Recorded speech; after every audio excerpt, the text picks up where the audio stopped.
नमस्कार, मैं भारत पंचवाल स्वागत करता हूं आपका राजीव टाइम्स में। आइए रुक करते हैं खबर की ओर। देवास की ऐतिहासिक चामुंडा टेकरी एक बार फिर चर्चा में है, लेकिन इस बार श्रद्धा नहीं, सत्ता के प्रभाव और गुंडाई के आरोपों की वजह से वो चर्चा में है। इंदौर क्रमांक 3 से बीजेपी विधायक राकेश गोलू शुक्ला के बेटे रुद्राक्ष शुक्ला पर आरोप है कि वे 11 अप्रैल की रात तकरीबन 1 बजे गाड़ियों के काफिले के साथ टेकरी पहुंचा। मंदिर के पट बंद हो चुके थे और पुजारी उपदेश नाथ ने धार्मिक मर्यादा का हवाला देते हुए उन्हें प्रवेश देने से इनकार किया। इसी बात पर विवाद इतना बड़ा और आरोप है कि रुद्राक्ष तथा उसके साथियों ने पुजारी और उनके बेटे से गाली गलौज और हाथापाई भी की। मंदिर परिसर में लगे सीसीटीवी कैमरों के फुटेज में कथित रूप से पूरी घटना कैद हुई है। शुरुआती एफआईआर में रुद्राक्ष का नाम नहीं था, जिससे पुलिस की निष्पक्षता पर सवाल उठे। लेकिन जब मामला मीडिया और पुजारी संगठनों के दबाव में आया तो पुलिस ने रुद्राक्ष समेत 9 लोगों को आरोपी बनाकर नई एफआईआर दर्ज की। बावजूद इसके अब तक कोई गिरफ्तारी नहीं हुई।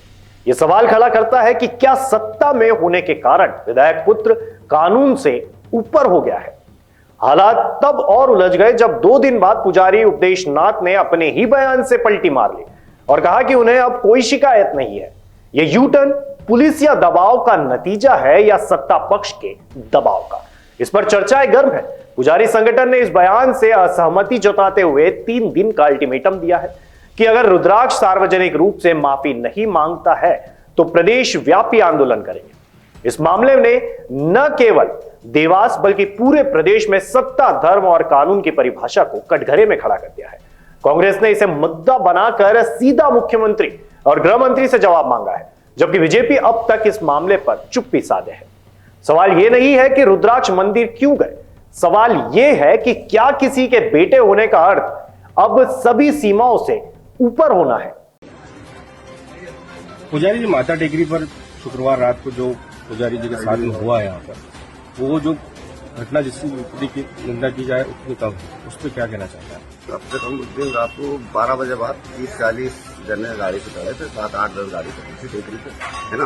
12 बजे 2 ही तरफ तो मंदिर के पट बंद हो जाते हैं, मंदिर उसके बाद खुलता नहीं है। वो आए दर्शन करने, अब बच्चा था यहाँ तो उसको ये मालूम नहीं था कौन है कौन नहीं। दर्शन साइड से बच्चे ने कराए, उनको उन्हें ध्यान लगाया, बैठे दर्शन कराया, दर्शन करवा के फिर मुराद के दर्शन करने लगे। इतने में जीतू जो है रघुवंश, वो बच्चे से बोलता है दर्शन हो गए थे, जीतू रघुवंश बोलता है वही पट खोलो, किसके पास है चाबी? इतने क्या मेरे पास है चाबी। वो पट खोलो, इनका 12 बजे बाद पट नहीं खोलते। तो बोले मैं परमिशन लेकर आया हूँ कलेक्टर की, इसकी फलाना। तो इनने कहा मेरे को पट नहीं खोलना है। तो बोले खोलना पड़ेगा पट, ये नहीं खोला तो इसको कान पकड़ा, इसके साथ बदतमीजी करी इनने। उसके बाद इनने नीचे हमारी बात भी करवाई है। और जो शुक्ला जी का आर्या विधायक जी के लड़के था, उनने दर्शन करके वो नीचे तक गाड़ी तक जा चुके थे। उसके बाद जीतू रघुवंश ने करी है यार। पंडित जी मत विधायक आए थे जरूर दर्शन करे। हाँ, उस समय मंदिर के पट खुले थे या नहीं? बंद थे पट। उन्होंने बोला था मंदिर के पट खुले, उनने नहीं बोला था, ये इनने बोला। उनको तो मालूम नहीं कि क्या होता है क्या। बड़ी माता में भी दर्शन करे थे हमने, विधायक जी के लड़के ने, वहाँ भी हमारा पुजारी था। जो सोशल मीडिया में खबरें चल रही हैं, प्रिंट मीडिया में खबरें चल रही हैं, उसमें आपने वीडियो देखा तो संज्ञान में आया, उसमें क्या हरकत हुई बच्चे के साथ, पुजारी जी के साथ?